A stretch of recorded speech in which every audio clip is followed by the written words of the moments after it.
Welcome, everybody. I'm Chris Maxwell, Coordinator for Member Engagement for the National Suicide Prevention Lifeline. We're really excited to bring you a special video event with Joseph Penola, who is the founder and CEO of the You Rock Foundation. Joseph, I really appreciate you being here. How's it going, man? It's going great. I appreciate being here. Thank you for the invitation. Can you give us a little background on what the foundation is, what the You Rock Foundation is, what it's about, how you got started, all of that kind of stuff? I struggled and continue to struggle with depression. And back when I was 16, if I could identify the catalyst, it would be when my dad died in a car accident. And I have like all the, I guess, typical stuff when you think of like an inner critic, but it got to the point of like the volume was turned to 11, so to speak. It was deafening. And it wasn't just an inner critic anymore. It was much closer to some of the other comparisons we hear from lived experience experts. Like, it's kind of like an inner demon. I tend to call that voice my bad wolf, because it got to the point where I attempted to take my life not once but twice, self-medicating with drugs and alcohol. It was awful. That was a long time ago, like 17 years ago. And I had and still have an amazing family, a great group of friends. But because of the stigma around mental illness and suicide, I wasn't comfortable talking with any of those people I was close with. My therapy for the longest time was music.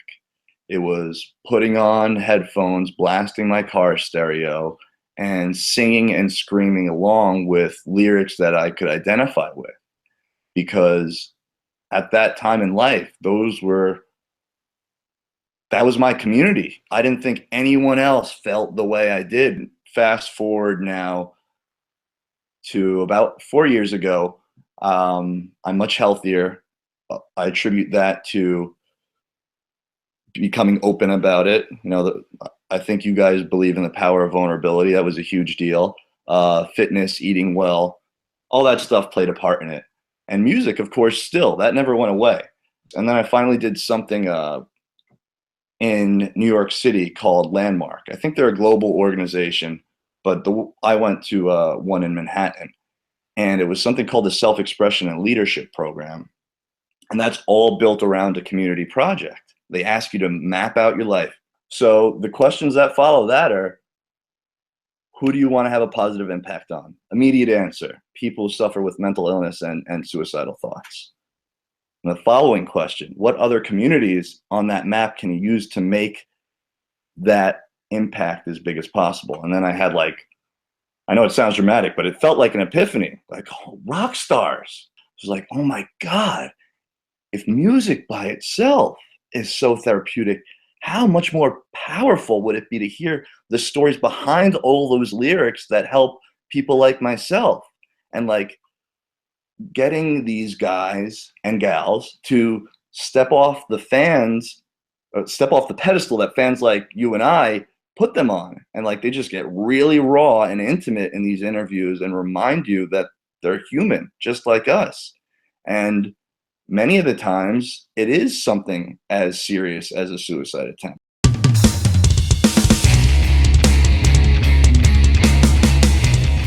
Like Corey Taylor, Slipknot and Stone Sour, Randy Blythe of Lamb of God, Jesse Leach of Killswitch Engage. And then on the other end of the spectrum, you got guys like Daryl McDaniels from legendary hip-hop group Run DMC also doing it. Thinking back to my teenage self, as much as I love my family, I would not listen to them the way I'd listen to someone like Corey Taylor or Jonathan Davis from Korn. The words have just a whole, I don't want to say respect, but they just resonate more. Number one, because you look up to them so much, and number two, because they lived it. It allows them to share their story, but at the same time, it gives the freedom to others to say, whoa, if they can do it, if they can talk about it, I should be able to do this too. you know, it gives them a space and kind of a template on how to have these conversations. Music, the best part of music, at least in my humble opinion, is the fact that it gives us permission to feel. Whether it's a product of the culture or personal pride, everyone's instinct is to bottle things up. You know, they don't want to feel ashamed. They don't want to look weak. They don't want to feel broken. I put those headphones on. I turned my car stereo up. Now, for the first time in the entire day, I can feel, I can cry, I can scream. It gives me access to that, right? So music gives us permission to feel, but now these guys in the interviews they do for You Rock, now they don't only give us permission to feel, they give us permission to speak. So cool. Tell us about 1 Million Mohawks, dude. Yeah, this is not my normal hairstyle. The You Rock Foundation partnered with some awesome organizations out in Wisconsin. Helios Recovery and Rise Together. And Rise Together's Anthony Alvarado and Jesse Heffernan from Helios Recovery, they're like the co-creators of what I think is a really cool campaign. But we wanted to do something that like fit You Rock. And like the Mohawk is arguably the most rock and roll hairstyle there is. But doing something like this is pretty drastic, and it takes a bold person, but it also takes a bold person to have a conversation like the one we're having, to be vulnerable, open up about themselves, and also having the courage to like ask someone, like, really, are you all right? You don't seem all right, and not just taking things at face value, like really exercising empathy. The bottom line is using the attention that your hair gets to talk about the brain beneath it. Like that's the campaign in a single line.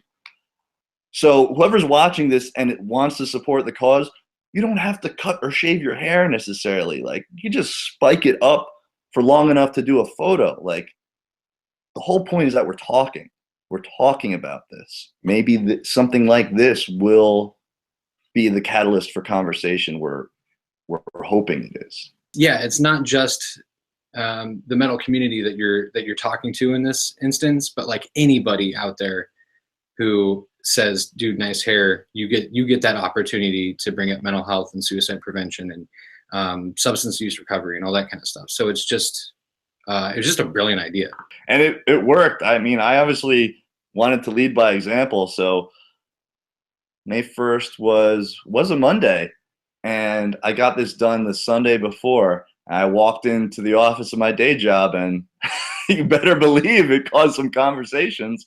And I told them what it was all about. So did they know that you were setting up this campaign? That's awesome. That's so awesome. Everyone knows now, though. Yeah. So I'm really impressed with how people have been stepping up. And a personal favorite video of mine, again, something that happened completely organically, nothing we asked for. A man named John Shinholzer has a recovery facility. I believe that's what it is. And he just took everyone there to the barber shop. And like they all got mohawks. And he's an older dude. I want to say he's like 60 plus. And he's rocking a mohawk because the cause is that important to him. Yeah, he's sitting there in a suit during the video, and they did it on Facebook Live too. But yeah, he's sitting there in a suit, getting a mohawk, and it was amazing to watch happen. Yeah, it was so cool, so funny, so heartwarming. Like that's the kind of stuff we were hoping, a campaign like this would achieve.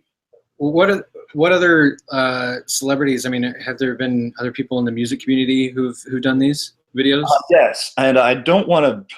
I publicly challenged some of my friends. Like I called Corey Taylor out. He's arguably our biggest supporter, but I know he's busy with Stone Sour right now.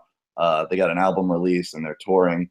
I called out Jesse Leach from Killswitch Engage, and he accepted. He stepped it up, and he has like something similar to mine, but for the video, he spiked it up. He went like full out old school punk with it. And it was awesome seeing all the Killswitch Engage fans hop on Instagram and start doing it themselves. I challenged Jonathan Davis of Korn. Also challenged Matthew Heafy from Trivium. Those guys haven't stepped up yet, but there's still time. If you guys are watching, come on, do it. It's so awesome. Why do you think talking about mental health in general resonates so well with this community, with the music and the metal community? I think artists in general, it's not to say that they suffer more, but we're more aware of it because they creatively express it.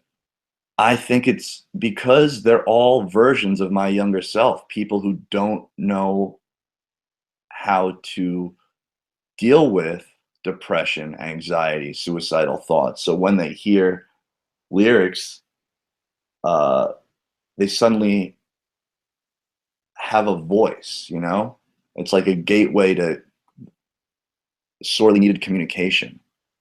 I encourage people to let lyrics speak when they can't, and it tends to, I guess, here, I'm going on off a bit of a tangent, but I think it's relevant. So if you got any of the kids I've talked to, like in this month alone, and said, hey, would you want to go to like a mental health support group? They say no, simply because of how it's presented. Say, hey, how would you feel about going, like we did a U-Rock fan club, and everyone plays a song and then they talk about why it's important to them. And I know they're into that because I've asked them.